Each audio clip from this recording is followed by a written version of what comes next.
I've tried to get Maine from being the highest or worst tax state in the country down to 15th or 16th over the last 8 years. It hasn't been easy. I've made a lot of tough decisions.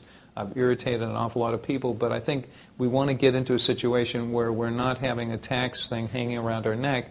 When you started, you had a much higher budget deficit. Right. How did you get it lower? What was the most challenging cut to make? Well, I think my business experience, running a small family business, restaurant business, third generation, so you have to balance budgets, you have to meet payroll, and you have to, at the same time, compete in a very competitive environment. So I think I knew that there was a lot of untapped innovations, there was a lot of duplication of bureaucracies and effort.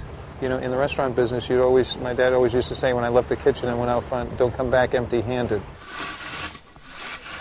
I think in Maine, when you talk to farmers, you talk to fishermen, they're doing things and they're getting by and they're the most innovative, creative people in stretching dollars.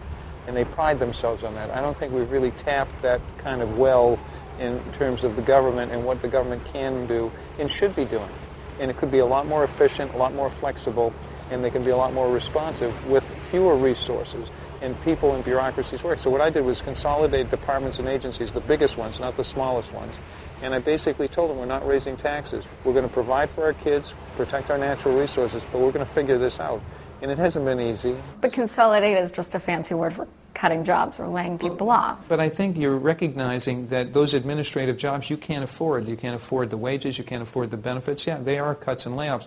But what are you doing to help bring in 300 or 400 other jobs? Or 800 jobs. In the private sector. Right. Well, there are a lot of problems that almost seem like inherent contradictions to solve at the same time. Yeah. So how do you prioritize that? Getting the budget deficit lower, meanwhile creating jobs. When getting the budget deficit lower, you have to cut jobs in some cases. Yeah, we have to balance the budget. But you know, there's a lot of innovation out there. And there's a lot of ingenuity, you know. And I said to people who say, why do you say you're not going to raise taxes? You know, isn't that caving into the conservatives? I said, no, it isn't. I says, we're just practicing our ingenuity, our innovation, our ability to think outside of the box. Isn't it a lot more challenging to figure this out without raising taxes than it is with raising taxes?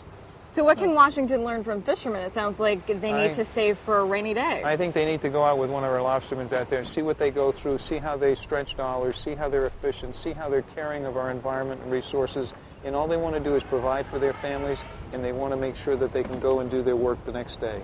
And these fishermen will tell you, you know, what Washington should be doing, establishing priorities, getting back to what's essential, and working together and talking with each other, not just throwing mud balls at each other.